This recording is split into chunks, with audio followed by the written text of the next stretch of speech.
ว้าพี่น้องนะสิว่าซื้อหน่อไม้ซอยเพิ่นไปตาสงสารมาแต่ไสกันลูกฮะอ๋อสิไปขายหน่อไม้บ่หรือไดๆเนี่ยไปขายหน่อไม้อ๋อคือปะตรงปะตีนฮะซื้อซอยแน่ซื้อซอยแน่โดยอ๋อถุงเท่าใดน่ะฮะถึง10,000ถุง10,000พี่น้องเอ้ยเฮาก็สิซื้อหน่อไม้ซอยน้องๆเพิ่นมาแต่บ้านใดอันนี้ฮะมาแต่บ้านปกนี่พอแล้วมาขายหน่อไม้เดินทางมาขายหน่อไม้นี่อืหมอพรถุงเท่าไหร่น่ะถุง10,000มาขายหน่อไม้โอ้มากับน้องนี่บ่สบายดีสบายดีสบายดีมากับน้องพ่อแม่ทุกเจ้าอันน่ะให้มาขายบ่หรือไดเนี่ยฮะบ่มีพ่อแม่เห็นย่างเดินทางมาบ่พรย่าง2คนตกตอยมานี่ตายเบิดพ่อแม่ตายเบิดเลยบ่ลูก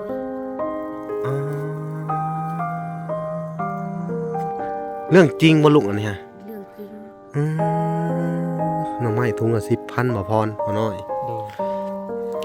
ช่วงเฮาว่าสิเดินทางไปบ้านน้องแต่มื้อนี่พากันมาหาหน่อไม้ไปขายนี่บ่อ๋อกินข้าวกันหรือยังอีกล่ะปัจจุบันนี่อยู่กับไผบ่อยู่กับลุงไปเบิ่งเรือนซานจะต่อไปลูกโอ้อันนี้บ่เฮือนเจ้าบ่เจ้าอยู่นี่ได้โดยพี่น้องเอ้ยว้าวโธ่เฮือนบ่เพิ่นอยู่พี่น้องเอ้ยนี่บ่พรโอ้เฮือนลุงเพิ่นว่าเนาะ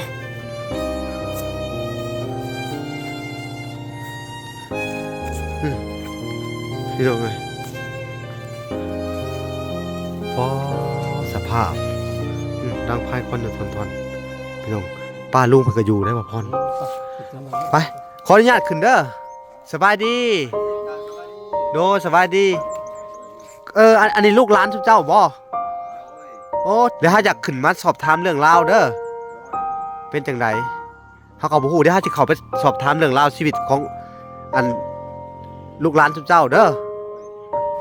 อยากสอบถามเบิ่งเรื่องราวมันเป็นแนวใดคือสิบ่น่าสงสารแต่สิเพิ่นว่าอันเป็นลูกกำพร้อยอีหลีบ่พ่อแม่ตายเบิดอีหลีบ่โอ้พ่อแม่ก็หมดอันนี้ค่อยสงสารย่าไรนี่ฮะตีเรื่องเอาคนมาลักเอารถเขาโอ้ค่อยสงสารหลานน่ะไปอยู่เพิ่นเขาบ่มีหยังสิได้โอ้โดยโอ้โดนหลานเขาไล่หนีพ่อแม่ตายหมดพามาเรื่องเป็นอะไรเรื่องจริงเนาะจริงแม่ไม่ได้ดูไปรับเอาอยู่ป้าเขาย่างเอา2คนนี่ป้าแม่เพิ่นก็พ่อเพิ่นได้เสียก่อนเสียแม่ก่อนเสียแม่พี่กายพ่อยังป่ายทำเงินแล้วพ่อโอ้ไม่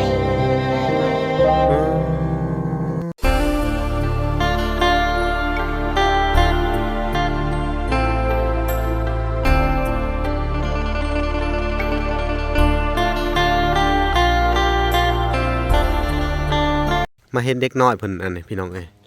เห็นมาแต่ไกลพุ่นแหละพี่น้องเอ้ยเนาะเลยจอดรถพี่น้องเอ้ยจอดเพิ่นได้พี่จังว้าพี่น้องนะสิว่าซื้อหน่อไม้ซอยเพิ่นไปตาสงสารมาแต่ไสกันลูกมาแต่พุ่นฮะมาแต่พุ่นอ๋อสิไปขายหน่อไม้บ่หรือไดๆเนี่ยไปขายหน่อไม้อ๋อคือปะตรงปะตีนฮะซื้อซอยแน่ซื้อซอยแน่โดยอ๋อถุงเท่าใดน่ะฮะถุง10,000ถุง10,000โดยพี่น้องเอ้ย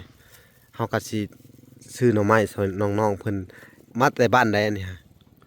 มาแต่บ้านปกนี่พุ่นแล้วมาขายหน่อไม้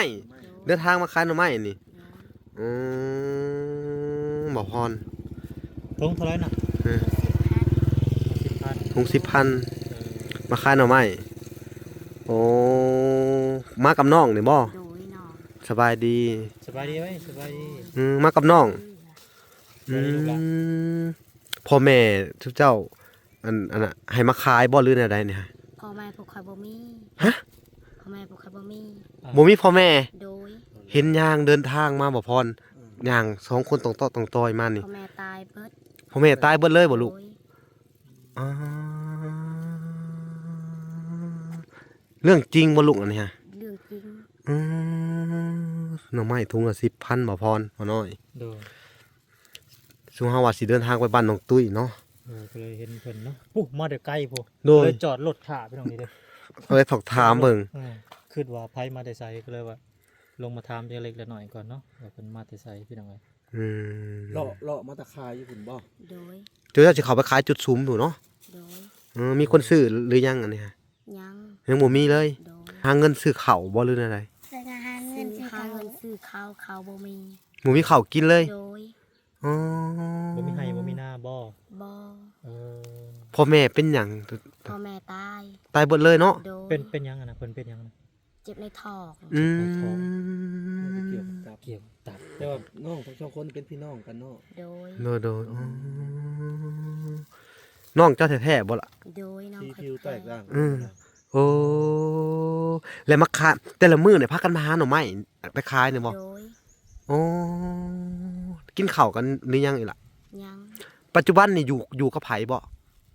อยู่กับลุง อยู่กับลุง ลุง โดย อืมพ่อแม่ตายเบิดเลยแล้วก็ โดย แล้วได้จังมาอยู่กับลุงคือบ่อยู่กับเฮือนอันทางปู่ทางย่าบ่ได้อยู่บ่ บ่ได้อยู่เพิ่นไล่นี้ ไรนี้อีก โดย อ้าวบัดแฮงแย่บ่พรบ่น้อย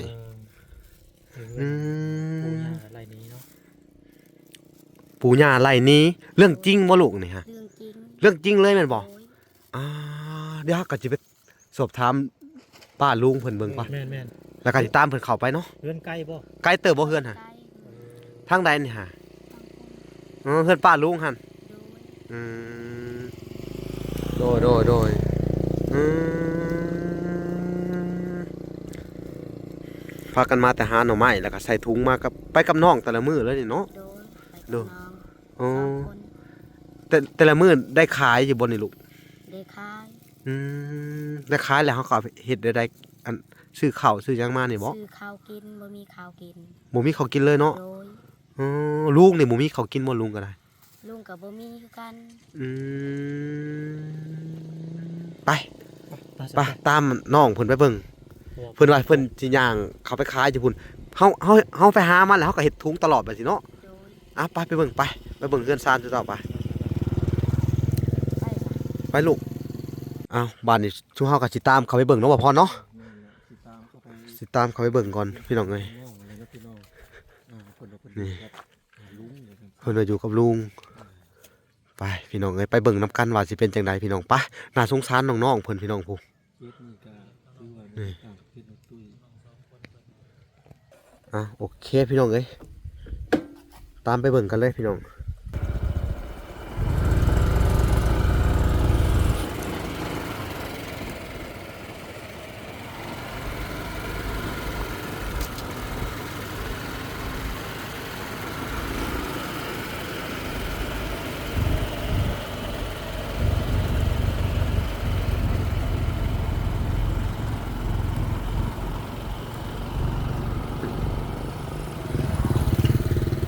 พี่น้องเอ้ย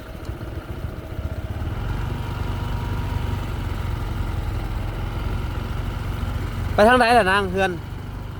โอ้เฮือนหลังนี่บ่อ๋อพี่น้องเอ้ยนี่ได้จอดรถอยู่เนาะบ่พร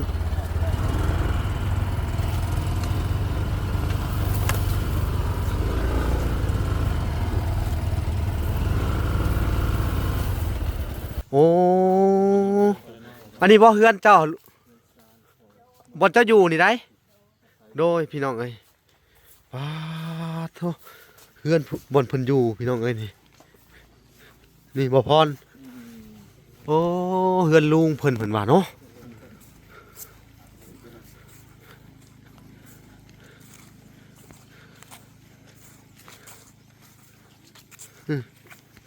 พี่น้องเอ้ยพอสภาพดังไพ่ควันอยู่ทอนๆพี่น้องป้าลุงเพิ่นก็อยู่ได้บ่พร โอ้ปะติดตามเลย ไป ขออนุญาตขึ้นเด้อสบายดีโดสบายดีอันนี้ลูกหลานทุกเจ้าบ่โอ้ส่วนว่าไปขายหน่อไม้ไปขายหน่อไม้หาเงินซื้อข้าวแล้วถ้าอยากขึ้นมาสอบถามเรื่องราวเด้อเป็นจังไดเขาก็บ่ฮู้เดี๋ยวเขาสิเข้าไปสอบถามเรื่องราวชีวิตของอันลูกหลานทุกเจ้าเด้อไปบ่พรขึ้นไปไปขึ้นไปเลย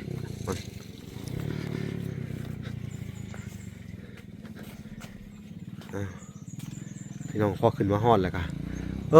อยู่กันแบบสิเนาะสบายดีอ้ายสบายดีเอ้ยโอ้ สบายดี โดย สบายดี สบายดี โด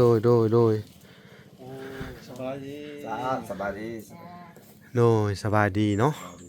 ปอดโธ่อันมานั่งยับเข้ามาเบิดเด้ออ้าย ใกล้กัน ใกล้ๆกันเจ้าก็คือกันนั่งมาบ่รู้อยากสอบถามเบิ่งเรื่องราวมันเป็นแนวใดคือสิมันน่าสงสารแต่ชื่อเพิ่นว่าอันเป็นลูกกำพร้อยอีหลีบ่พ่อแม่ตายเบิดอีหลีบ่ โดยแม่ โอ้ พ่อแม่ก็หมด เออ อันนี้ค่อยสงสารย่าไล่หนี ฮะ อยู่ใต้เนื้อเพิ่นค่ โอ้ อยมารับเอายืมรถเขา โอ้ ค่อยสงสารหลานน่ะไปอยู่เพื่อนลุงนี่ลุงก็บ่มีหยังชิดใดๆ โอ้ ลูกเอ้ยทุกอย่าง โดยโอ้ คิดที่ต้นหลานเขาไล่หนีพ่อแม่ตายหมดลูกกำพร้าล่ากำพร้อยลูกเอ้ยจะเป็นอะไร เรื่องจริงเนาะ จริง อ๋อ แม่ไม่ได้ตัวคอยไปรัดเอาอยู่ป่าเขาย่างเอาซ่องคนนี่ ปอ แม่เพิ่นกับพ่อเพิ่นผู้ได้เสียก่อนเสียหลัง แม่ แม่ก้อนเสีย แม่ปีกาย ปีกายพ่อเดือนป่าย2 เดือนแล้วพอนะ อ๋อ เสียตาม ก่อน ไม่ 2 เดือ เลย น ตายไม่นี่ อืม เพิ่นอายุจักปีเนาะเอ้ย คอยนี่ บ่อันพ่อแม่เพิ่นสิเสียนะ พอ ทราบเจ้า ประ เลยบ่ มาณ40 ปีนั่นแหละ เออ พ่อได โดย บัดแม่นี่เป็นพี่น้องพายเป็นพี่น้องเจ้า พี่น้องคอย พี่น้อง เป็น พวกใครนี่แล้วลูก เป็นน้ เอ้ อง ย สาว น้องสาวเจ้านี่ น้องสาวคอย โอ้เฉพาะแล้วเพิ่นห้องลุงเนาะบ่พร โดย น้องมันอยู่เฮือนลุง ไปดูว่าลุงนั่นแหละ แต่ว่าแม่นี่เป็นคนเสียก่อนบ่ลูก โดย แปลว่าอันเสียเจ็บในท้องจะเว้าเนาะ โดยเจ็บในท้อง บัดพ่อเด้ซะ พ่อก็เจ็บในท้องคือกัน เป็นอันเดียวกัน เอ้า เชื่อมบ่คือกันแท้เป็น แสดงว่า อันแควขีดนี่เพิ่นก็สิเชื่อถือเรื่องแบบของตาบ่เห็นนำแน่เนาะ อ๋อ แปลว่าเจ็บถ้าเจ็บแล้วเป็นจังไดปุ๊บตายเลยบ่หรือจังได บ่ไปห้องหมอบ่ ไปอยู่ห้องหมอ แล้วเพิ่นว่าจังได เพิ่นว่าเป็นกระเพาะ อ๋อ อ๋อ พ่อกระเพาะแม่ก็กระเพาะ เออ หรือว่า ๆเจ็บแบบเดียวกันเลยกับพ่อกับแม่ เดียวกันเลย แล้วล่ะปัวกันจังไดนี่ฮะ ปัว อืม ซื้อยานั่นแหละ ซื้อยาให้พ่อ เอาทาง กิน ทางลุงเพิ่นพอลุงเพิ่นก็อาจสิฮู้เรื่องราว อืม เนาะ บัดนี้ไปซื้อยาก็บ่มีว่าสิเอาเงินเสียไปโรงหมอก็บ่มีเงิน บ่มีเงิน บ่มีเงิน อ๋อคือหมายความว่าครอบครัวนี่ลำบากมาก่อนแล้ ลำ ว บากมาก่อนแล้ว เด็กน้อยนี่ได้ โดย แต่ว่าอยู่เฮือนตัวเองบ่จังหว่า เงินแม่ย่า อ๋อพอตายแล้วก็พอหลังจากที่พอตายปุ๊บเนาะและย่านี่ก็ไล่เฮาหนี้เลยว่ะ ไล่นี้เลย สาเหตุอิหยังเพิ่นคือไล่เฮาหนี้ พิดกันกันลานลาว พี่กับลูกร้านเหล้าหันอีกผู้หนึงนี่ชุบเจ้าดื้อว่าหรือร้านเราดื้อแล้วเราบ่อยากให้อยู่นํ ลานเพิ่นเบา ว่าจังได ว่าไปใส่กระไปโลด อ๋อ เพิ่นก็ไล่นี้ อ๋อแสดงว่าอยู่ในเฮือนน่ะลูกหลานเพิ่นก็หลายคน โดย แล้วก็ไล่ชุบเจ้าหนี้ โดย แล้วชุบเจ้าน้อยใจอิหยังแล้วก็เลยย่างออกมานี่บ่หรือจังได โดยเพิ่นเว้าแล้วก็เพิ่นเว้าไล่นี้แล้วก็พวกข่อยก็ไป อ๋อ พาน้องไป พาน้องไป โดย อันน่ะอายุจักปีล่ะลูก ข่อยบ่ โดย 12 12 ปี โดย บ่ได้เข้าโรงเรียนอิหยังเลย บ่มีเงิน อืม ส่วนน้องได้เสียจักปี น้องจะจักปี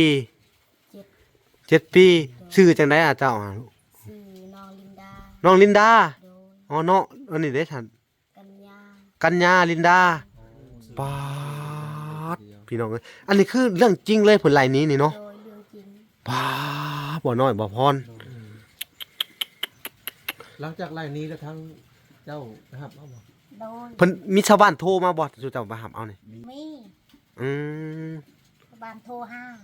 ว่าร้านเจ้าถือเขาไล่หนี้อหยังนี่บ่ โดย โอ้ให้ไปหับป่ะ ไปหับเอาอยู่ป่า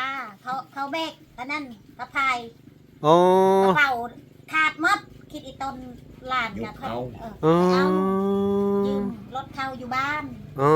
อ บ่มีรถขี่ โอ้ บ่บ้านยาก บ้านยานี่ใกล้เติบบ่นี่ ใกล้และอยู่เหนือพุ่น โอ้ เมื่อคู่ เมืองพีน ผ บ่ มแรกเขาคิดว่าอยู่แถวนี้นะพวกมัน แถวนี้แล้วนี่มันตรงนี้ โอ้ นี่ละใกล้ อยู่อ๋ออยู่ทางเหนือแต่มันไกล พี่น้องเอ้ย ไกล คอยพูดติดกับนานาแอน อืม แบบมันไกลกับมันอยู่ เฮ็ด วั หน้าง เข้าอันนี้ก็ลุงก็เฮ็ดหน้าเข้ายืมเฮ็ดหน้าเข้าบ่มีฮอดหน้า ทุกเจ้านี่ก็ลำบากพอแล้วเนาะ ลำบกคือกัน เบิ่งเฮือนเบิ่ง เบิ่ สาง ร เพื่อนนี่ให้เลยลาไปรับหลานล่ะให้ไปอยู่นี่ อันนี้มาจากทิศแล้วนี่ฮะ อันนี้ประมาณ2ทิศนี่แหละ อ๋อไปหับมานี่ได โดย แล้วซุเพิ่นก็บ่มีข้าวกินเลยก็ไปหาหน่อไม้นี่บ่ โดย ไปหาดอกไม้ลานเขาว่าไปหาดอกไม้ขายซื้อข้าวกินเขาว่า ขุดจิหล่อไปจังได้ขุดอยู่บ่ จิรอนี่แหละลานอ๋อลินดาเนาะเป็นคนที่แบบว่าหาหน่อไม้หาเงินซื้อข้าวเลี้ยงน้องเนาะ โดย แต่ซุเจ้านี่ก็มีข้าวมีน้ำกินอยู่บ่เนี่ย บ่มีคือกัน อืม ถูก ก็ลำบากคือกันแหละ ลูกเจ้าก็จักคนละอ้าย ลูกคอยดีกว่า3-4 คน อ๋อแสดงว่าซุเจ้าอยู่ไห้อยู่หน้าให้ซุเพิ่นนอนเฮือนนี่ท่าเนาะ โดย มึงดูพี่น้อง โดยนอนอ จุ ยู่ ดเจ้าออกไปนอนหน้าเบิด อยู่นั่น แต่ว่าลูกเต้าซุเจ้านี่จักคนบัดนี่ ลูก 4 คน ลูกละ4คนลูก ลูกซุเจ้าเนาะ โดย ซุปู่เป็นลุงพี่น้องเอ้ยเนาะ4คนว้าน้องลินดากัญญาคือสิน่าสงสารแท้เนาะบ่พรเบิ่งชีวิตตั้งอาภัพอะลิเนาะเป็นลูกกำพร้อย ลูกกำพร้าหน้ากำพร้อยพี่น้องเอ้ยเนาะทรงเสื้อนี่สภาพนี่แม่นบ่เนี่ย โดย อ๋อ ลูกเพิ่นมาสุดบ่แม่นสุดพี่บ่บ่แม่นสุดนี่บ่ตอนเพิ่นมาสุด สุ ขา ด ด อันนี้แหละ สุดอันนี้ สุดขาดจะได้ใช้ประกาศมาแล้วสุดอันนั้นสุดขาดนะ กระเป๋าพาย แล้วก็เวลาเขานอนนี่มีไฟผ้าอยู่บ่เฮือนเจ้านี่ บ่มี แล้วเขานอนกินอยู่จังได๋นี่ฮะ น้ำตักก็บ่มีฮัดน้ำธรรมดา ซุเจ้านี่ได โดย เอาน้ำใส่นี่ใส่ เอาเลยดิ เออ เอาอยู่ อยู่ห้วยผู้ อยู่ห้วย ซุเจ้าก็พอแล้วเนาะลำบากเนาะแถมยังมาหับภาระเลี้ยงลูกเลี้ยงหลานอีกเนาะลูกหลานว่าซั่นซะเนาะ โดย อ๋อเฮือนพี่น้องเฮือนซุเพิ่นนี่แหละเนาะแต่ว่าซุเจ้านี่อันหลังจากลูกหลานมาก็ให้ลูกหลานอยู่เนาะ โด โด ย ย แต่ว่าซุเจ้าก็ไปอยู่ไห้อยู่หน้าตลอดบ่เนี่ยอยู่ไห้อยู่หน้าย ามเดือน1เดือน2ก็เลยมื้อคือกัน เด็กประเภทนี้แถวนี้ส่วนหลายเพิ่นสิออกไปนอนอยู่ไห้อยู่หน้า โดย ทีมเพื่อนทีมชาติรู้ก็บ่ได้ค่อยได้อยู่เนาะแต่มีแต่ลูกหลานแลมาอยู่เนาะเสื้อผ้าเพิ่นมานอนนั่นนี่แหละเนาะ โดย อยู่ท่าซุเจ้าอยู่นี้เนาะซุซ้ามันซุเจ้าแล้วเขาวแล้วน้ำเนาะ โดย แต่ว่าเลือดเนื้อเสื้อใครเองเนาะลูกหลานจะได้ก็มาหับเอาแหละเพิ่นไล่หนี้ในเมื่อนั้นนะ โดย เพิ่นไล่หนี้พี่น้องเอ้ยบาทนี่ปา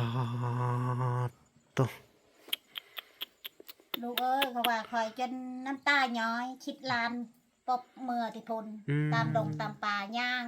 อืม คิดอีสานเลอะลานบ่มีพ่อบ่มีแม่ มุ้ยพ่อมุ้ยแม่เพิ่นก็ยังใจจืดใจดำเนาะคือสิไหลกันหนี้ได้ลงคอแบบสิเนาะ ไร ไป บ่ แหละ พ่อแม่บ่มีบางหัน โอ้ บาง ก็ พ่อแม่ มี เขายัง ยัง ทำงานได้ เป็นย่าอยู่ เขาก็ยังเป็นห่วงเป็นใยกับลูกกับหลาน อ๋อ ผัดหมดพ่อหมดแม่เขาหาเงินบ่ได้แล้วมีแต่เด็กน้อยแล้วเขาก็เขาก็ไล่หนี้ว่าสิไปใส่ก็ไป เวลาลูกหลานเขาหลานเพิ่นก็อยู่นํกันโดนนาน เพิ่นมีลูก เวลากิน อืม เวลากินเนี่ยคันว่าพวกนี้มีขนมคันอยากกินแล้วก็เอาตีนเว้าเขาโทษว่ากันนำเอาตีนเตะว่าเอายำออก อื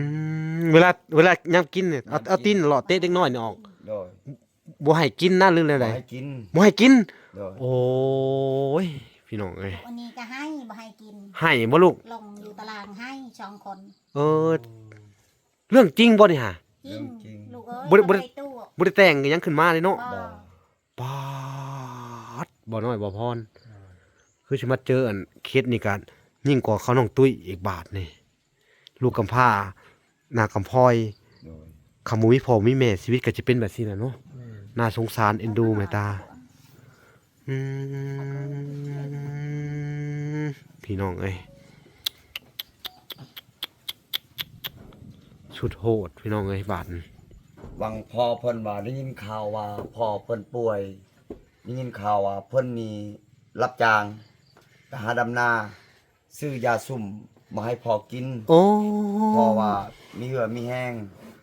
แล้วก็แม่ย่าก็บ่ได้หาช่วยบ่ หาซื้อกัน หาคือ อ๋อช่วงพอเศร้าโชว์ไหน พอโซ โดย แต่ว่าเจ้านี่ช่วงแสดงว่าช่วงดำนากินนี่นะที่ว่าพอเสียเนาะ โดย เจ้าก็ไปหาดำนารับจ้างนี่บ่ หานาฬิกา โดย ซื้อยาซุ่ม ซื้อยาซุ่มคือซื้อยาเม็ดยาหยังนี่ไปให้พอ โดย แต่ว่าบ่มีเงินพาไปหาหมอเนาะ บ่มี ลำบาก ลินดาเป็นคนที่รับภาระตอนพอป่วยเนาะ โดย อ๋อยามบ่มีข้าวบ่มีน้ำก็จะเป็นต้องหาแบบสี่บ่ โดย ช่วงน่ะดำนาเนาะ โดย ดำนารับจ้างพี่น้องเอ้ยนี่สุดยอดพี่น้องเอ้ยคิดว่าเขาน้องตุ้ยลำบาก เจอตัวนี้ให้ลำบาก เจอตัวนี้แห้งลำบากกว่าหญ้าบ่มักหญ้าไรนี้แสดงว่าแพงร้านคนของลูกของอันป้าลุงของเจ้าเลยเนาะนั่น โดย พ่อของอันของเจ้านี่เป็น เป็นน้อง เป็นน้อง เป็นน้อง เป็นน้องของเนาะ โดย น้องพ่อแม่พวกนั้นเนาะพี่น้องเอ้ยเรื่องราวชีวิตของน้องอันลินดาพี่น้องเนาะพี่น้องเอ้ยก็พังจากเรื่องราวของอันน้องลินดาเนาะ โดย แล้วก็น้องลินดาแล้วก็หยังนะ น้องกัญญา กันยาพี่น้องเอ้ยเนาะเรามาบ่พรคิดว่าจังได ก็ถือว่าน่าเห็นใจมันอยู่เนาะเห็นใจแล้วก็สงสารกัน น่าสงสารแหละ มาแล้วก็เงินยังติดหนี้เขายังหลายบ่ได้ ฮะที่นี่บ่ ติดหนี้อีกพอเพิ่น พ่อตายแล้ว ตายแล้วบ่มีผู้เสียหาเงินอี ยื ก มเงินเขา ยืมเงินเขายังบ่ทันจบบ่ โอ้ ยัง ไป ไร ยืมเองอันนี้หลานคอย ฮะคนน้อย ได้ นี่ ไปเลย โดย อ๋อ มันขึ้นอีก2 ล้าน เจ้านี่น่าเป็นคนไปยืมลินดา โดย อ๋อ2 ล้าน ไปยืมไผ ล้านหาขึ้น2ล้านบ่ มีขี้ดอก มีกี่ดอก ล้านห้าแสน แล้วขึ้นไป2 ล้าน โดย คือว่าเราดอกเบี้ยแล้ว โอ้ พ่อก็ตายแล้วให้สิหา อืม ยัง ยืม ได้คืนเงิน ใครก็จะได้คืน ยืมมาให้ ผู้ว่าพอเพิ่น พวกพ่อเจ็บไข้นี่แหละ เออ อ๋อแต่ว่าพ่อเป็นพยาธิโดยแบบเจ็บในท้องเนาะ ในทอง อาการเดียวกับแม่ที่ตายไป อืม อันนี้ จักเดือนปุอะนะเพิ่นโชว์ฮะ 2 เดือน อ๋อ2 เดือนแล้วก็ตายเลยเนาะโอ้ยพี่น้องเอ้ยนะ อันนี้แหละ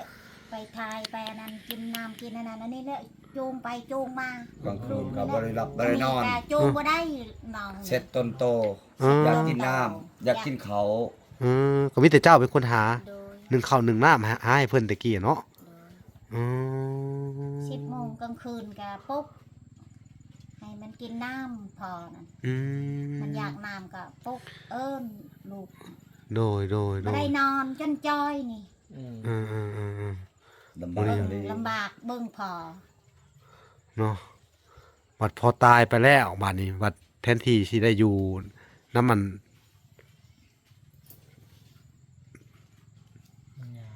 มันยาว น้ำยาน้ำหยังพี่น้องเอ้ยเนาะก็พัดว่าหญ้าพัดไหลหนี้อีกบาดนี้เนาะ โดย อ๋อเพิ่นบ่คิดสงสารเจ้าเลยเนี่ยบ่หรือได ก็จะคือกัน เพิ่นหักอันน่ะหักร้านต้นนั้นหลายกว่าเนาะ โดย ตัวที่อยู่น้ำเพิ่นมาก่อนน่ะเนาะ โดย อืมโดยเ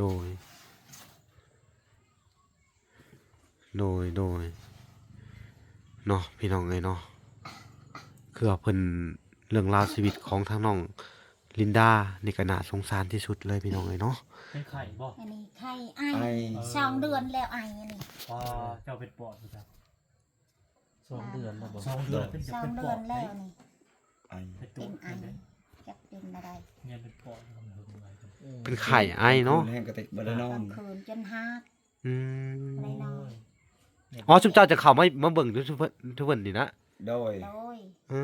ม ตอนแรกแหละออกไปนอนพุ่นมา อยู่หน้าเพิ่นออกมานอนอยู่หน้าเพิ่นแล้ว อืม หลานก็นอนอยู่นี่แล้ว ชุบเจ้าก็เป็นห่วงลูกเต้าอยู่พุ่นเนาะ โดย แต่ว่าไปคือบ่เอาไปอยู่นํอยู่หน้าพุ่น เทียนหน้าบ่ มั ยั น ง อยู่ บ่ ไกล ด้ไก่ ไกล ยากติดกันกับลูก คอยให้อยู่นี่แหละ ผิดกันเนาะแต่ก็ผิดกันแล้วคือสมมุติว่าอะไร โด โด ย ย ผิดกันแล้วเนาะ โดย ผิดกับลูกกับเต้าแล้วจังว่าให้มันแยกกันอยู่พี่เนาะ แยกให้อยู่เฮือนนี่แหละ อยู่ท่าอยู่ในเฮือนเนาะ นี่แหละพุ่นละเดือน12กองขไม้พุ่นละจะได้มือ อืม เฮ็ดให้เฮ็ดนาเข้ากับเพื่อได้ อืมอืมอืมอืม หลังจากแล้วเขาได้น้ำเจ้าก็มาอยู่เฮือนคือเก่าบ่ โดย โดย เรื่องให้เรื่องหน้านี่ก็สุเจ้านี่ก็เฮ็ดหน้าชาวบ้านเนาะ นาชาวบ้าน โดยนาชาวบ้าน อื ลุ ม งป้าก็ทุกข์คือกันเฮ็ดได้คิดอีสานลูก เลยล่ะเมื่อเบิ่งลูกเฮือนอันนั้นหล้านอยู่นี่ อืมพี่น้องเอ้ยน่าสงสารพี่น้องเอ้ยน่าเห็นใจพี่น้องเอ้ยเนาะเอาจักสิว่าจังไดเนาะถุงหน่อไม้พี่น้องนี่ แต่แบบเมื่อก็ซื้อเพิ่นเมื่อแกงกินเพิ่น ก็มีแต่สิมอบอันเงินเนาะ แม่น หรือว่าซื้อหน่อไม้น้ำเพิ่นพี่น้องเอ้ยเนาะเวลาก็สิได้ซื้อหน่อไม้แล้วก็อันน้องอันนี้ก็เป็นไข่คือว่าเนาะไข่หากเนาะไอพร้อมอากาศเปลี่ยนแปลงหอยนี่น่าสงสารนะเป็นตาแพงอันนี้พี่น้องเอ้ยเป็นตาอินดูพี่น้องเอ้ยน้องลินดาแล้วก็ นอนอย่างบอก กัญญาน้องกัญญานี่เป็นตาแพงเฮดแตปูลินดาก็เป็นตาแพงอยู่พี่น้องเอ้ยเป็นตาสงสารสิเฮ็ดจังไดล่ะบาดนี้จักสิเฮ็ดจังไดพี่น้องโอ้ยลำบากใจ เลยเนาะว่า เจอเคสนี่ก็สุดยอดเลยพี่น้องเอ้ยไปใส่บ่เป็นเลยบาดนี้เนาะแล้วเขาก็สิได้อันสอบถามชาวบ้านเรื่องทางในบ้านอีกเนาะ แม่น ว่าเรื่องราวมันเป็นจังไดเนาะการคือสิมาอุกใจขนาดพี่น้องเอ้ยพอดีชูเฮาอันเดินทางว่าสิไปบ้านน้องตุ้ยเนาะ แม่น ก็เลยมาพ่อแบบสิพี่น้องเมื่อวานนี่ก็ฝนตกเบิดมื้อเนาะมื้อนี้ก็ฝนเช้าตกแน่ อากาศก็แปรปรวนนะพี่น้องเอ้ยฤดูหนาวเข้ามาแล้วก็กับทีมงานว่าสิเข้าไปเยี่ยมยามทางน้องตุ้ยพี่น้องเอ้ยก็พัดว่า มาเจอน้องลินดากับอัน กันยา กัญญาหลอกขายหน่อไม้แสดงว่าแต่ละมื้อนี่หาหน่อไม้ โดย ซื้อข้าวกินเลยเดี๋ยันนี่บ่มีข้าวกินอยู่บ่ครับปัจจุบันนี่อ๋อแปลว่าแลกมื้อกินมื้อเนาะ3ถุง30,000บ่พรก็ได้มากกับพ่อได้กินไปแล้วก็เบิดแต่ก็ต้องไปหาใหม่เนาะปอดตุนี่หน่อไม้พี่น้องเอ้ยแล้วซุมเจ้าก็บ่ได้ปรึกษากันบ่แบบว่า ถามไทยอันทางดองทางน่ะเป็นได้อย่างว่าไรลูกนี้ บ่ได้ถาม เนาะก็มีแต่ไปหับเอาเนาะ ปะแล้วนะ เขา ปะแล้ว เขาปะเลยเนาะ โดย เขาว่าสิไปเท่าไรก็ไปสิมื้อไปเดี๋ยวสิบ่อยู่นำลุงกับเมื่อ อืม เขาก็ไล่อย่างเดียวโลดพัดมาค่ำๆนะมีคนชาวบ้านว่าโทรไปเอาร้านเจ้าเด้อ เออ ค่ำ6 โมงค่ะไปครับ โอ้ย่างผ่านให้หน้าเขาอีก เออ เมียเขามาบ้านก็แล่นยืมรถเขาอยู่ให้หน้านั่นก็แล่นไปรับเอา แต่ไปหับเอา เอิ้นหาล้านเขาว่าจะอยู่ไสอยู่นี่ อยู่ป่านี่แหละมันเว้า อืมชีวิตพี่น้องเอ้ยเรื่องจริง กระเป๋าคาดขายอันนี้ก็กระเป๋าคาด อ๋อ ส่งซองเพิ่นเสื้อซองเพิ่นขาดหมด อ๋อ ใส่ทันที่เขาอยู่นี่บ่ทันที่เขาใส่นี่บ่ โดย กระเป๋าเอาพายเนาะใส่เครื่องพร้อม กระเป๋าบาดาวนั่นแหละ กระเป๋าบะดาวนั่นแหละมาแม่นกระเป๋าเสก ขาดเบัดแล้วก็ยุบเอา อืม เอา ยุบ มา ยุบ เอามีแต่เครื่องซะส่งเสือ2ชุดเนาะ โดย สุด เท่านั้นแหละ มันบ่มี อืมยังเป็นหนี้พร้อมอีก คำก็หมดซื้อยาพอมัน อืม ซื้อยาก็ยังบ่ดียังเขาไปปะเอก อืม พ่อแม่ ก็ตายปะเนาะ โดย อืมลำบากหลายพี่น้องเลยโอเคพี่น้องเนาะหลังจากที่ได้ฮู้เรื่องราวพี่น้องเนาะเขาของอันทั้งน้องลินดากัญญาพี่น้องเลยเนาะอันนี้ก็คือลุงป้าเพิ่นเนาะ โดย ยืนยันแล้วล่ะ เป็นลูกกำพร้อยเลยพ่อแม่ตายปะเลยเนาะแม่เป็นคนตายก่อนพี่น้องเอ้ยพ่อตายน้ำหลัง แต่ว่าเรื่องราวชีวิตของครอบครัวนี่ก็สุดยอดเลยลินดาเนี่ยก็คือ แต่เฮือนซ่านก็บ่มีอยู่อาศัยอยู่น้ำปูน้ำยาตะกี้เนาะ โดย น้ำยาในเฮือนยาพอตายพี่น้องเอ้ยเนาะหลังจากนี้แหละพี่น้องเอ้ยจะบ่ลาสิซอยจังได๋พี่น้องเอ้ยเนาะ โดย ก็สิบรรเทาทุกข์ให้น้องๆเพิ่นอยู่พี่น้องเอ้ยเนาะอันนี้ก็เป็นเงินทางอันเอื้อยจันเด้อ โดย จากฮ่องกงเด้อ โดย เอื้อยจันจากฮ่องกงนี่เพิ่นก็ฝากเงินไว้นำวาลาเนาะพี่น้องบางหันวาลาก็มอบให้ทั้งเขตทั้งบ้านสะขึ้นพี่น้องเอ้ยผัวไปผูกคอตายเนาะเพิ่นก็มีลูกอยู่4คนในท้องพี่น้องเอ้ยเนาะอันนั้นก็เมียก็เป็นใบ้พี่น้องเอ้ยผัวก็ตัดสินใจมีความทุกข์ความยากเห็นนะวาลาก็ใช้เงินของเพิ่นไป500 บาทพี่น้องเนาะแล้วก็เงินของแม่ตู้พี่น้องเอ้ยเนาะแล้วบัดนี้วาลาก็สิได้เอาเงินทางเอ้ยจันเนาะแล้วก็ทางแม่ตู้ USA สิได้ซื้อหน่อไม้นำสุเจ้าเด้อ โดย ก็สิให้ถุงละ 10,000 นี่เฮาก็สิให้เป็นหนี้ 300,000 เด้อ โดยไป อ่า ใจ โดย300,000เนาะพี่น้องเอ้ยเพราะว่าวาลานั่นมีเงินของทางเอ้ยจันนู่พี่น้องเอ้ย300,000พี่น้องเอ้ยเอาวาลาก็สิได้มอบเงินมอบคำให้ก่อนเนาะพี่น้องเนาะพี่น้องเอ้ยสิได้ซื้อหน่อไม้นำซุเพิ่นอันนี้ก็คือเป็นจุดประสงค์ของทางเอ้ยจันนั่นแหละพี่น้องเอ้ยเพิ่นว่าถ้าไปพ่อคนทุกข์ยากเนาะหรือว่าพ่อเฮ็ดได้ที่ลำบากคือสุดให้เจ้าเอาเงินให้โลดเด้อเนาะแบบเดียวกับทางแม่ตู้เนาะแม่ตู้เพิ่นก็ฝากเงินไว้นำวาลาคือกันเนาะวาลาก็สิให้ต้นนี้ให้ซุเพิ่น300,000ก่อนเนาะ300,000 2 3อันนี้ก็เงินทางเอ้ยจันพี่น้องเอ้ยเนาะที่เพิ่นฝากไว้นำวาลากะทั้งเบิดกะ1,000 บาทพี่น้องเนาะแต่ว่าวาลาให้ครอบครัวน่ะไปแล้วเนาะแต่ว่าเรื่องนี่แหละเคสนี่พี่น้องเอ้ยมาพบมาพ่อเพิ่นขายหน่อไม้เนาะก็บ่ฮู้ว่าเป็นจังได๋เนี่ยน่ะด้วยความสงสัยพี่น้องปาตีนมากับน้องเนาะย่างมาเฮ็ดบัญชีตลอดบ่เฮาย่างไปหาขายหน่อไม้นี่ แบบนี้ อืมโดยเนาะบางมื้อก็ได้กินอยู่บ่บางมื้อก็ เป็นมือก็กินมือก็บ่ได้กิน อ๋อกินข้าวกินปลากันเบิดแล้วบ่นี่ ยัง อืม อันนี้ก็ยังบ่ทันกินข้าว อืม ไปหาหลักใหม่ โดยนี่แหละพี่น้องเฮือนชานเจ้าเนาะนี่เนาะอยู่ โดย นี่อยู่กันอยู่แบบนี้นะพี่น้องเนาะอันนี้ก็บ่ลาก็สิได้มอบเงินให้ทั้งน้องลินดาเลยเด้อกับน้องกัญญา หาเนาะอะไรเนาะ โดย ใจ โอ้โดย ให้รวยเด้อลูกเด้อ โดยอันนี้ ให้ดีไม่แห้งเจ็บบ่ต้องใดใครบ่ต้องมี ให้ร่ำให้รวยที่นี่ต่อไป โด ไป ย ทางใดก็ให้ตลอดปลอดภัยเด้อลูกเด้อ โดยนี่แหละพี่น้องเอ้ยเนาะคือความลำบากของเด็กๆพี่น้องลูกกำพร้าหน้ากำพร้อยพี่น้องเพื่อเป็นลูกกำพร้อยเนาะ โดย บ่มีพ่อมีแม่นี่เขาเอิ้นว่า มีแม่ เขาเอิ้นกำพร้อยเนาะ โดย อ๋อพี่น้องเอ้ยเนาะเวลาก็ต้องขอบคุญขอบคุณที่ทางเอ้ยจันเพิ่นพี่น้องเอ้ยมอบเงินไว้ให้ทางวลาได้ช่วยเหลือสังคมโดยเนาะวลาก็บ่ฮู้เฮ็ดจังไดพี่น้องเนาะก็ได้นี่แหละก็ทำตามจุดประสงค์ของผู้ใหญ่เพิ่นบ่แม่นเงินบ่หลาเด้อเงินผู้ใหญ่จากฮ่องกงพี่น้องเอ้ยพี่น้องเอ้ยวลาก็ได้ทำตามจุดประสงค์ของเจ้าของเงินแล้วพี่น้องเอ้ยเนาะและบัดนี้ก็สิได้มอบเงินอีกเงินของทางแม่ตู้เด้อเพิ่นอันนี้ก็เพิ่นก็เว้าคือเดียวกันเด้อทางแม่ตู้ USA เนาะ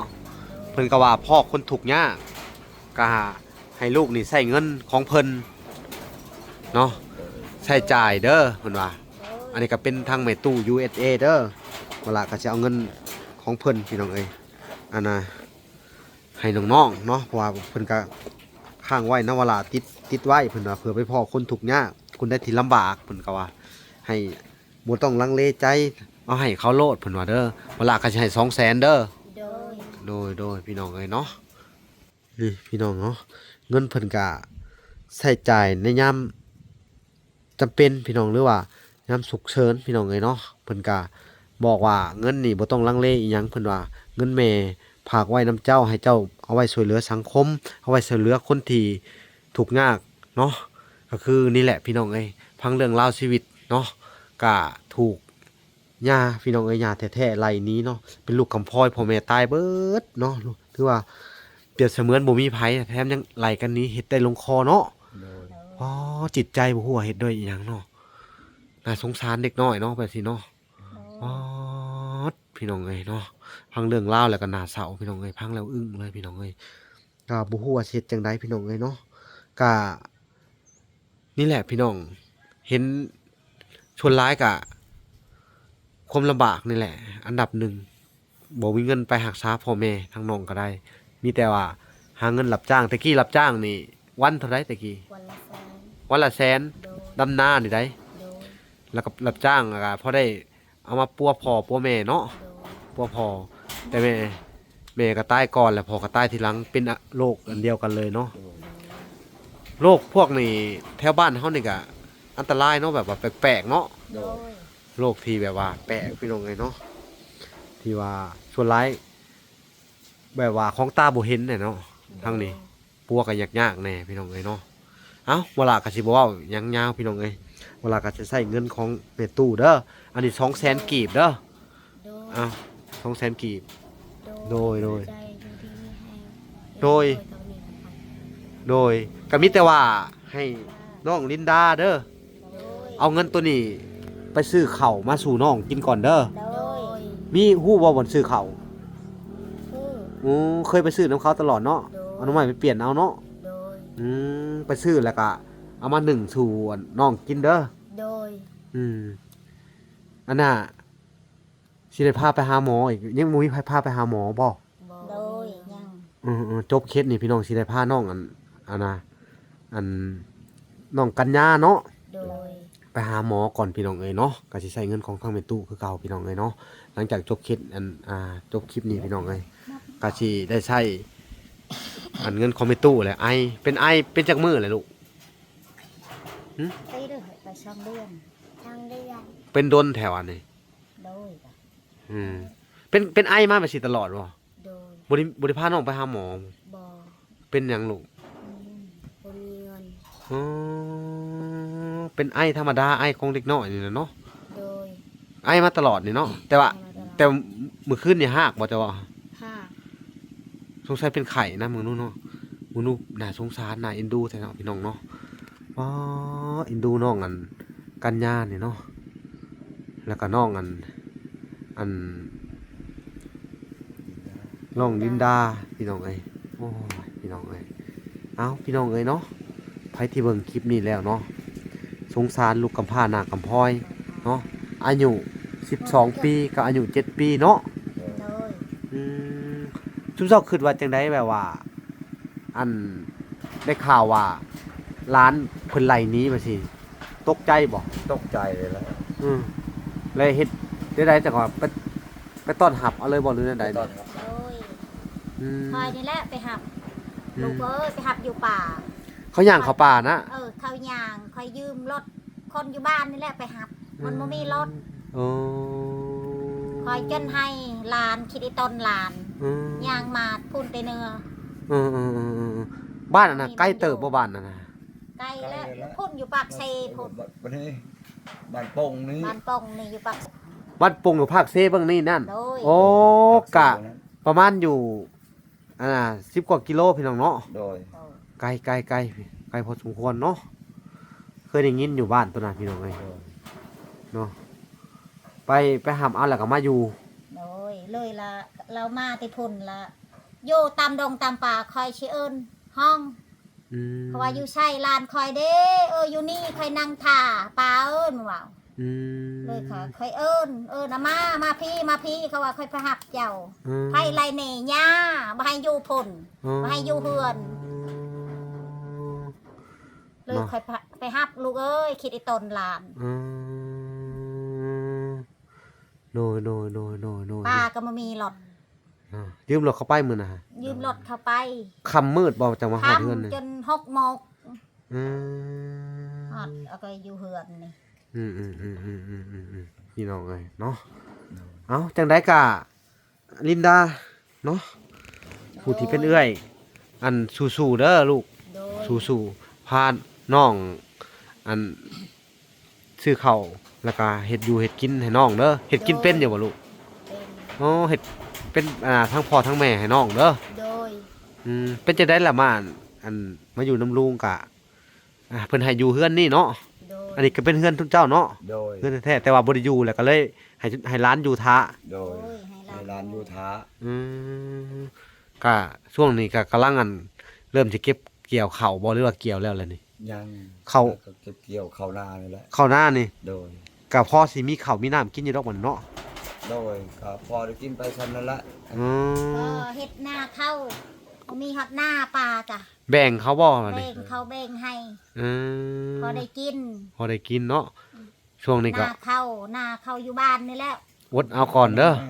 อยู่นานละแอนพุ่น นั่นแหละแอนผู้ ทั้งนั้นละแอนพุ่นละ ไกลเติมเขาว่ามีข้าวมีหยังซีมาให้ลูกหลานกินนำเนี่ยเด้อ โดย เขาว่าได้เก็บเกี่ยวแล้วแต่ฮักก็เริ่มเกี่ยวบ่หรือว่าบ่ทันได้เกี่ยวเลย เริ่ม นี่ เกี่ยว เริ่มเกี่ยว โดย เริ่มเกี่ยวพี่น้องกำลังเริ่มเกี่ยวเนาะอดเอาก่อนเด้อลินดาเด้อ โดย กับอันกัญญาอดเอาเด้อลูกเด้อ โดยแม่ล่ะ โดยเด้อล่ะ อืมนางน้อยยังได้เลี้ยงช้าอยู่พี่น้องเอ้ยเพิ่นก็เว้าบ่เป็นเนาะ เป็นยัง จักสิเฮ็ดจังไดพี่น้องเอ้ยนั่นน่ะยังได้เลี้ยงช้าอยู่เนาะพี่น้องทางวลากะต้องขอบบุญขอบคุณผู้ใหญ่ทั้งท้องทานพี่น้องเอ้ยเนาะขอให้ผู้ใหญ่ทั้งท้องทานที่ว่าฝากเงินไว้คือว่าเงินของทุกเจ้านี่ สาธุ ได้ใช้ประโยชน์อย่างล่วงหลายอีหลีที่ว่าฝากไว้นำวลาเด้อแม่ตู่เอ้ยเนาะเงินเจ้ากะขอให้เป็นเงินแก้วเงินทิพย์เด้อกะทางเอ้ยจันเนาะทางเอ้ยกะเขาให้มีแต่ความสุขความเจริญความเจ็บอย่าได้ความไข้อย่ามีเด้อหายเจ็บหายไข้หายจากโรคาเด้อเนาะทางแม่ตู่กะขอให้เงินเจ้าแม่ตู่เอ้ยเป็นเงินแก้วเงินทิพย์เนาะท่านไปแล้วก็ไหลขึ้นมากคือเก่าท่านมื้อเช้าไหลเข้ามื้อแรงเด้อขอให้อายุมั่นขวัญยืนเด้อแม่ตู่เด้อ สาธุ โดย ดีมีแห้ง ให้ดีมีแห้ง ให้ร่ำให้รวย ความ เป็น เจ็บ ต่อ ไม่ ไป ได้ความขยันมี โดย ให้ร่ำให้รวย โดย สาธุ ก็ถูกเนาะอันนี้ก็คืออันเงินเมตู้แล้วก็เงินอันเอจันจากอันฮ่องกงเนาะเมตู้ก็อยู่ทางสหรัฐอเมริกา USA เด้อ โดย เพิ่นก็พากไว้นำวลาโดนแหละพี่น้องเอ้ยเพิ่นน่าเจอคือวลาเว้าในเบื้องต้นนั่นแหละเนาะถ้าพ่อผู้ใดก็ได้ที่ว่าอันด้อยโอกาสเพิ่นว่าแล้วก็ขาดอันเงินค้ำขาดวัตถุสิ่งของพี่น้องเอ้ยเนาะคือในเฮือนชานนี่ก็มีแต่นี่เนาะเครื่องของเนาะ โดย ดังไพ่หนึ่งเข่า โดย นี่เนาะ โอ้ย นี่ติ เบิ่ ด ง เข่า นี่ พี่น้อง ขาดหมดนี่ อืม เต็มเข่านี่ เออ ขาดเบิดเอาไว้ให้ร้านหนึ่งกินเนาะ โดย โดย กะอันยำมีก็ได้กินเนาะ โดย ยำหมูมีก็บ่ได้กินคือว่าแหละวดเอาก่อนเด้อ โดย สู้ๆเด้อลินดาเด้อ โดย อันบ่ต้องอุกอังอิหยังแหละบาดนี้คำจักสิว่าจังไดพี่น้องเอ้ยเนาะเฮากะบ่ฮู้ว่าสิเฮ็ดจังไดเนาะน้องนุ่งเพิ่นก็เป็นลูกกำพร้านากำพร้อยพี่น้องเอ้ย โดย เรื่องราวชีวิตกะนี่แหละน่าสงสารพี่น้องเอ้ยเนาะไปเห็นน้องๆเพิ่นขายหน่อมงหน่อไม้สู่อดเอาก่อนก็สิมาถ่ายทำไปเรื่อยๆแหละเนาะ โดย ถ้าว่ามีผู้ช่วยเหลือกะดีใจพี่น้องเอ้ยถ้าบ่มีกะจักเสียจังไดถ้าบ่มีก็อดออมเอาก่อนเนาะสู่ไปก่อนเด้อเงินกะ500,000แล้วก็อดออมไปก่อนเนาะ โดย โดย ถ้าบ่มีคนช่วยเหลือก็ถ้ามีแล้วว่าล่ะก็สิได้มาแจ้งข่าวดีเนาะ โดย ถ้าบ่มีกะเฮาก็ว่าล่ะก็สิมาติดตามเบิ่งนั่นแหละพี่น้องเอ้ยเรื่องราวชีวิตของน้องๆนี่น่าสงสารหลายแบบเดียวกับเขาน้องตุ้ยเลยพี่น้องเอ้ยเนาะเอาพี่น้องเอ้ยคลิปนี้กะบ่มีหยังหลายพี่น้องเอ้ยทางว่าล่ะก็สิได้จบคลิปลงก่อนพี่น้องเอ้ยแต่เพียงเท่านี้เนาะขอตัวลำลาไปก่อนเด้ออ้ายเด้อโดยเบิ่งลูกเบิ่งหลานเด้ออ้ายเด้อ โดย เบิ่งลูกเบิ่งหลานเด้ออ้ายเด้อ ให้ร่ำให้รวยเด้อลูกเด้อ เจ้ามา โดย ให้ร่ำให้รวยเด้อ โดย เก็บมาหลายคงไก่ไว้มี สาธุเด้อ แต่นี่ต่ไปเพิ่นก็เฮ็ดคลิปนี้แล้ว FC นี่แล้วขอให้อยู่ดีมีแห้งตลอดไปสา สาธุเช่นกันเด้อเช่นกัน สธุ เอ้า สธุ ขอบคุณเนาะเจ้าของเงินเนาะคือทางอันเมตู้ USA แล้วก็ทางอันเอจันจากฮ่องกงพี่น้องเอ้ยที่ว่ามีอันเงินข้างทงข้างไทยบ่ลาไว้เนาะก็นี่แหละพี่น้องเอ้ยก็ได้ช่วยเหลือคนทุกข์ยากตัวจริงพี่น้องเอ้ยเนาะเรื่องราวชีวิตนี่เนาะแต่ว่าเจอลูกกำพร้าพี่น้องเอ้ยเคสนี่ฮะคือว่าลูกกำพร้านางกำพร้อยเคสนี่ก็สุดยอดแหละพี่น้องเอ้ยแบบว่าเห็นแล้วก็น่าสงสารเอ้าคลิปนี้ก็เวลาก็สิได้อำลาพาจากกันสิได้ลำลาไปก่อนผักว่าติดตามคลิปตอนต่อไปก็สิได้มาแวะเยี่ยมยามทั้งอันครอบครัวอันน้อง อันลินดากัญญาคือเก่าพี่น้องเอ้ยเนาะกะแต่ละมื้อนี่คือว่านอนมื้อนอนอันนี้เนาะ โดย โดย อดเอาก่อนเด้อ โดย หุ่นพี่น้องไอ้ที่นอนทุกคนบนทุกคนนอนกะอดเอาก่อนช่วงเช้ามันอันน่ะลุงมาเนาะ โดย ลุงก็ต้องไปเกี่ยวข้าวเนาะมันไว้เบิ่งน้องๆก็บ่ได้ โดย พี่น้องไงทะกะยาแหละสู้ๆไปเด้อ โดย เอาคลิปนี้ขอกล่าวคำว่าสบายดี สบายดี และสวัสดีพี่น้องเอ้ย มันอยู่ดีมีแฮง สาธุพอกันใหม่อีกคลิปหน้าพี่น้องเอ้ยคลิปนี้ขอกล่าวคำว่าสบายดีพอกันใหม่บ๊ายบาย